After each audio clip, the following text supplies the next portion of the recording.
Good day mga tol. So ako lang ba ang natakam?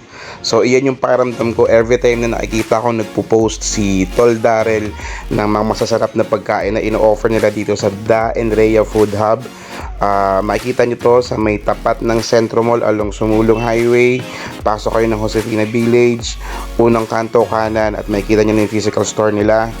So nagpunta ako dito kahapon after visiting chapter sa Antipolo Council. And also para magkita na rin kami ni Tol Darrell, kaso nga lang unfortunately wala siya at nag-church ata sila ng family niya. So ayun, bukod sa mga take out, may dining din dito. Ang hinahanap ko talaga itong pares with lechon kawali, kaso wala daw or unavailable kasi maaga ako nagpunta. Pero hindi naman ako na-disappoint kasi ang sinerve sa akin o ang in-offer sa akin is itong pares retiro. Kung makikita nyo, ang laki ng portion ng beef, chunky, yung sabaw masarap, sobra, lahat nag-complement siya pag hinalo mo dun sa fried rice nila. So for 100 pesos, marirecommend ko talaga to kaysa dun sa mga ibang pares. Okay, bukod sa malinis na, masarap na, at nakatulong pa tayo sa ating kabrad na si Tol Darrell.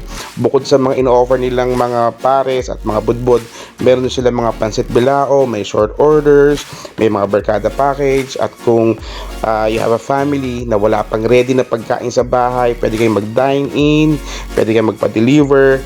Check nyo yung page nila dito sa Da and Rhea Food Hub. So hindi kayo magsisisi, ang daming mga ino-offer na food. So support natin ang bawat isa. Okay? Recommended to ni Daddy V. Salute mga kapatid.